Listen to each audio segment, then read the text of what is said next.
ஜெய் சாய்ராம். அனைத்து சாய் பக்தர்களுக்கும் நம்ம உதி சேனல் சார்பாக வணக்கம் சாய்ராம். என்னுடைய பெயர் சாய் ஷர்மி. சாய்ராம், இன்னைக்கு நான் பாபாவுடைய ஒரு அற்புதமான லீலையை தான் சொல்ல போறேன். வீடியோவை முழுவதுமாக கேளுங்க. இது பாபா வந்து உயிரோடு இருக்கும்போது நடந்த லீலை கிடையாது. பாபா சமாதியாகி 107 வருடங்கள் முடிந்து போன அக்டோபர் மாதம் தான், அதாவது லாஸ்ட் மந்த் அக்டோபர் மாதம் விஜயதசமி அன்னைக்கு தான் நம்ம பாபாவுடைய திதி நாள். நம்ம சமாதி நாளில் பாபா கிட்ட எல்லாம் நம்ம கோரிக்கையை வைத்து ஆசீர்வாதம் பண்ணி இந்த நவம்பர் மந்த்தை ஸ்டார்ட் பண்ணி 108வது வருடம் இப்போதான் ஸ்டார்ட் ஆயிருக்கு. இந்த 108வது வருடம் இந்த நவம்பர் மாதம் 11/11/2025 இந்த டேட்ல ரொம்ப நாள் முன்னாடி பின்னாடிலாம் இல்லை சாய்ராம், முந்தா நேத்து பண்ணியிருக்காரு நம்ம பாபா. அந்த அற்புதமான லீலையை பண்ணியிருக்காரு சாய்ராம். இது சொல்றதுக்கு இந்த வியாழக்கிழமை பாபா எனக்கு இந்த ஆசீர்வாதத்தை கொடுத்ததுக்கு கோடான கோடி நன்றி சொல்லிக்கிறேன்.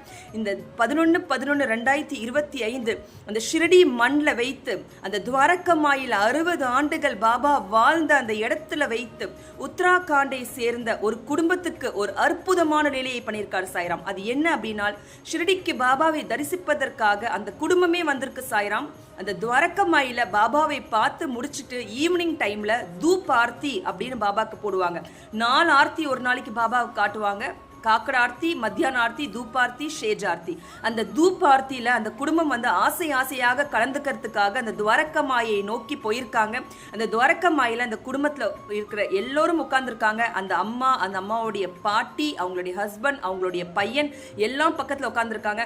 அவங்களுடைய பையன் வந்து ரொம்ப சின்ன பையன் தான் சாய்ராம். ஒரு 8-9 வயசு தான் அந்த பையனுக்கு இருக்கும். அந்த பையனும் உட்கார்ந்து அந்த தூப் ஆர்த்தியை ரொம்ப ரசிச்சு கேட்டுட்டு இருக்காங்க அந்த குடும்பமே. அப்படி இருக்கும்போது அந்த பையனுக்கு வந்து கண்ணில் ஒரு குறைபாடு இருக்கா சாய்ராம். அதாவது அந்த பையனுடைய லெஃப்ட் கண்ணு, ரைட் கண். அந்த ரைட்ல வந்து அவனுடைய பார்வை வந்து ரொம்ப கம்மியாக தான் தெரியுமா. ஆனால் கண்ணாடி போட்டால் மட்டுமே அந்த பார்வை வந்து அவனுக்கு அவ்வளோ லைட்டாக தான் தெரியுமான்னு சுத்தமாக தெரியாதாம். லெஃப்ட் கண்ணை மட்டும் வச்சு தான் அந்த குழந்தை வந்து மேனேஜ் பண்ணிட்டு இருந்திருக்கு. எவ்வளோ கஷ்டமான ஒரு விஷயம் பாருங்க சாய்ராம். அந்த குழந்தைக்கும் அந்த பக்தி இருக்குதுன்னு நினைக்கிறேன். ஏனால் ருணானுபந்தம் இல்லாமல் பாபா கிட்ட அந்த பக்தி இல்லாமல் ஒரு சின்ன இலை கூட நெருங்க முடியாது அப்படின்னு சொல்லுவாங்க. அந்த தாய்க்கும் அந்த பக்தியை பார்த்துட்டு அந்த குழந்தையும் அந்த ஆர்த்தியை ரசிச்சுட்டு உட்கார்ந்துட்டு இருந்திருக்கான். அந்த டைம்ல தான் அந்த துவாரகமாயை ஸ்தம்பிக்கிற அளவுக்கு பாபா அந்த மிராக்களை பண்ணியிருக்கார். எல்லோரும் பார்க்கும்படியாக, அதாவது பின்னாடி பண்ணல, அவன் வீட்டில் பண்ணல, எங்கேயும் பண்ணல, துவாரகமாய்க்கு வர வச்சு எல்லா பக்தர்களுக்கு முன்னாடி இந்த லீலையை பண்ணியிருக்கார் பாபா. அதாவது அந்த பையன் சொன்ன விஷயம் என்னன்னால், அவனுடைய கண் பார்வை சரியாக தெரியாது. அதனால் அவன் கண்ணாடி போட்டுட்டு உட்காந்து அந்த தாய் பக்கத்தில் உட்காந்து தூப்பார்த்தியை ரசிச்சு கேட்டுட்டு இருக்க டைம்ல அவனுக்கு ஒரு ஒளி வந்துதான் சாய்ராம். அந்த பையனுக்கு ஒரு ஒளி மூலியமாக பாபா காட்சி கொடுத்திருக்கார். அவனுடைய ரைட் கண்ணில், எந்த கண் அவனுக்கு தெரியாதோ அந்த கண்ணில் அந்த ஒளி ஃபோர்ஸாக அப்படி படும்போது என்ன ஆயிருக்காம், அந்த பையனுக்கு அப்படியே கண்ணு வந்து ரொம்ப எரிச்சலாக இருந்திருக்காம். அப்போ அந்த பையன் என்ன பண்ணியிருக்கான், ஐயோ கண்ணு எரியுதே, ஏன் எரியுதுன்னு தெரியாமல் அந்த குழந்தை வந்து அந்த கண்ணாடி எடுத்து கீழே வச்சுட்டு அந்த கண்ணை போட்டு நல்லா கசக்கிட்டு இருந்திருக்கான் சாய்ராம். அந்த எரிச்சல் அவனால் அந்த ஒரு 2 மினிட்ஸ்க்கு தாங்கவே முடியலையாம். அப்படி ஒரு எரிச்சலாம். அவனால் அதை தாங்க முடியாத பட்சத்தில் அவங்க அம்மாவை கூப்பிட்டு அவன் சொல்லியிருக்கான், அந்த தூபார்த்தி கரெக்டாக முடியுதாம். அந்த பாபாவுக்கு வந்து அந்த ஒரு இதை சொல்லி கத்துவாங்க பாருங்களேன். அதாவது லாஸ்டா அந்த அனந்த கோடி பிரம்மாண்ட நாயக ராஜாதிராஜ யோகிராஜ பரபிரம்ம ஸ்ரீ சச்சிதானந்த சத்குரு அப்படின்னு கத்தும் போது அந்த பையன் அந்த தாயை வந்து கூப்பிட்டு சொல்லியிருக்கான். அந்த டைம்ல, அம்மா எனக்கு கண்ணு ரொம்ப எரியுதுமா, என்னால் இந்த எரிச்சல் தாங்க முடியலமா அப்படின்னு சொல்லும் போது அந்த தாய் வந்து என்ன பண்ணாங்களாம், என்னப்பா ஆச்சு அப்படின்னு சொல்லி பதறாங்களாம். பதறும் போது அந்த பையன் என்ன பண்ணியிருக்கான், அந்த கண்ணை வந்து இப்படி கசக்கி திரும்ப எடுத்திருக்காம். எடுத்த உடனே அந்த பையனுக்கு அந்த தாய் வந்து, அந்த தாயோட முகம் வந்து பிரகாசிக்குதாம். அதாவது ரைட் கண்ணு பார்வையே தெரியாதாம். ஆனால் அந்த தாயோட முகம் அப்படியே ஜொலிக்குதாம். அந்த பையனுக்கு அப்படி தெரியுதாம் பிரகாசமாக. அந்த பையன் எல்லா இடத்தையும் பார்க்கறானாம். பாபா போட்டோ பார்க்கறானாம், புகைப்படத்தை பார்க்கறானாம், அங்க இருக்கிற எல்லாத்தையும் பார்க்கறானாம். அந்த பையனுக்கு அந்த விஷன் வந்து அவ்வளோ கிளியரா தெரியுதாம் சாய்ராம். எல்லா இடமும் தெரியுதாம். அதாவது அந்த துவாரகமாயில 11/11/2025 இந்த பையனுக்கு இப்படி ஒரு மிராக்களை பாபா பண்ணி அந்த பையனுடைய குடும்பத்தை மட்டும் சந்தோஷப்படுத்தல, அங்க இருந்த பக்தர்கள் அனைவருக்கும் அந்த தாய் ஏந்திரிச்சு இதை சொல்றாங்களாம், என் பையனுக்கு கண்ணு வந்துருச்சு, என் பையனுக்கு கண்ணு நல்லா தெரியுதுன்னு அந்த தாய் வந்து அந்த லீலையை வந்து எல்லா பக்தர்களுக்கும் சொல்றாங்களாம்.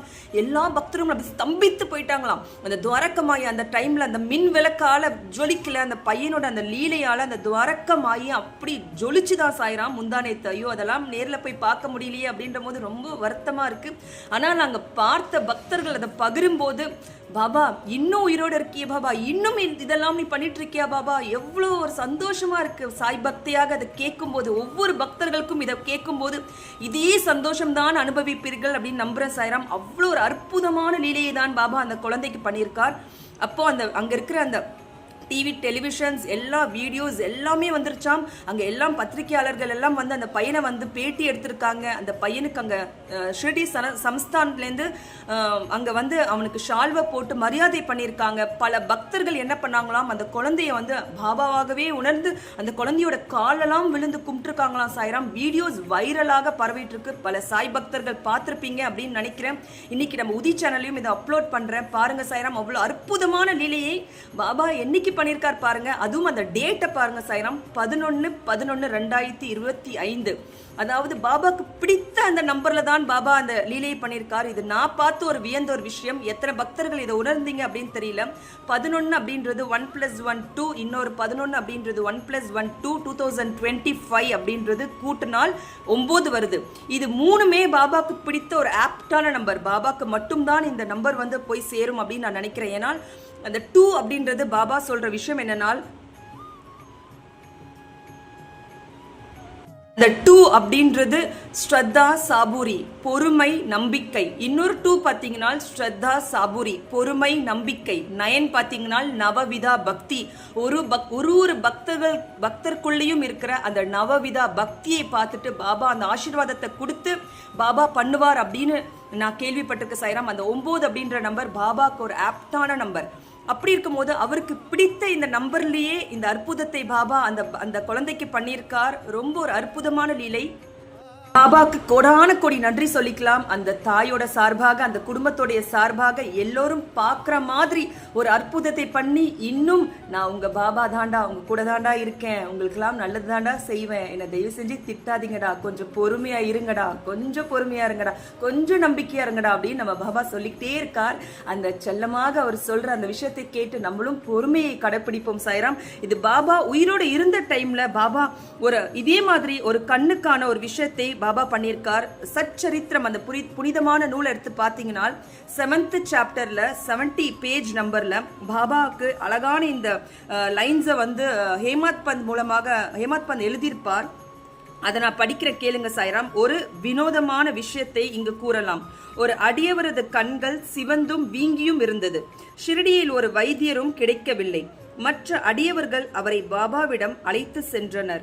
அதை போன்ற வியாதிக்கு மற்ற டாக்டர்கள் களிம்பு, அஞ்சனம், பசும்பால், கற்பூராதி மருந்துகள் முதலியான உபயோகிப்பார்கள். ஆனால் பாபாவின் சிகிச்சையோ முற்றிலும் தனித்தன்மை வாய்ந்தது. சிறிது பீப்பாவை சலவை செய்பவர் குறியிடும் செங்கோட்டை காயின் பசை கைகளால் 2 உருண்டை செய்து நோயாளியின் ஒவ்வொரு கண்களிலும் அவ்வுருண்டையை திணித்துவிட்டு துணியால் கண்களை சுற்றி கட்டு போட்டு விட்டார். மறுநாள் கட்டு அவிழ்க்கப்பட்டு தண்ணீரால் சுத்தப்படுத்தப்பட்டது. எரிச்சல் மறைந்து கண்மணி வெண்மையாய் சுத்தமாகிவிட்டது. கண்கள் நுண்ணிய உறுப்பான போதும் செங்கோட்டை பசை அவற்றுக்கு எவ்வித தீங்கையும் அளிக்கவில்லை. இம்மாதிரி பல வியாதிகளை குறிப்பிடலாம். ஆனால் இந்நிகழ்ச்சியே குறிப்பில் உள்ளது. பாருங்க சாய்ராம், எவ்வளவு அழகாக இந்த செங்கோட்டை பசை பட்டா அந்த கண்ணு வந்து ஒரு பயங்கரமான ஒரு சாஃப்டான ஒரு விஷயம். அது ரொம்ப ஒரு சென்சிட்டிவான ஒரு விஷயம் தான் நம்மளுடைய கண்கள். அந்த கண்களுக்கு அதாவது ஆப்போசிட்டான ஒரு விஷயத்த பண்ணி அந்த கண்களை குணப்படுத்தி கொடுத்திருக்கார். இது சச்சரித்திரத்துல பாபா உயிரோடு இருக்கும் போது பண்ண லீலை. பாபா இன்னும் உயிரோடு தான் இருக்கார், இன்னும் நம்ம கூட தான் இருக்கார். அந்த நம்பிக்கையோட நம்மலாம் வாழலாம். கண்டிப்பாக பாபா நம்மளை விட்டு போக மாட்டார். எல்லா பக்தைகளும் அவருக்கு ஒண்ணுதான், அவருக்கு அந்த பாகுபாடே கிடையாது. எல்லோருக்கும் அந்த லீலையை பண்ணுவார். இந்த பையனுக்கு மட்டும்தான் பண்ணாரா? கண்டிப்பா கிடையாது. கண்ணில்லாத பல பக்தர்கள் பாபா உருகி வேண்டுங்க, உங்க பிரேயர் அவர்கிட்ட வச்சுட்டே இருங்க, உங்க கண்கள் இருக்கிற குறைபாடெல்லாம் பாபா குணப்படுத்தணும் அப்படின்னு பாபா கிட்ட நான் ரொம்ப ரிக்வெஸ்ட் பண்ணி கேட்டுக்கிறேன். நம்ம உதி சேனல் மூலியமாக எல்லா கண்கள் குறைபாடு உள்ள பக்தர்களுக்கு எல்லோருக்கும் நம்ம பிரார்த்தனை பண்ணிக்கலாம் சாய்ராம். ரொம்ப ரொம்ப நன்றி பாபா, கோடான கொடி நன்றி பாபா, கோடான கொடி நன்றி. ரொம்ப சந்தோஷமா இருக்கேன் பாபா. திரும்ப இன்னைக்கும் எங்களுக்கு ப்ரூவ் பண்ணிட்டு இருக்கீங்க. ரொம்ப சந்தோஷமா இருக்கும் பாபா. இதெல்லாம் நான் சந்தோஷத்துல பேசுற வார்த்தை சாய்ராம். எனக்கு அந்த சந்தோஷம் இன்னும் நிற்கவே இல்லை சாய்ராம். கோடான கொடி நன்றி. உங்கள் அன்பும் ஆதரவும் எப்போதும் நம்ம உதி சேனலுக்கு இருக்கணும் அப்படின்னு நான் தாழ்மையுடன் கேட்டுக்கொள்கிறேன் சாய்ராம். ஜெய் சாய்ராம்.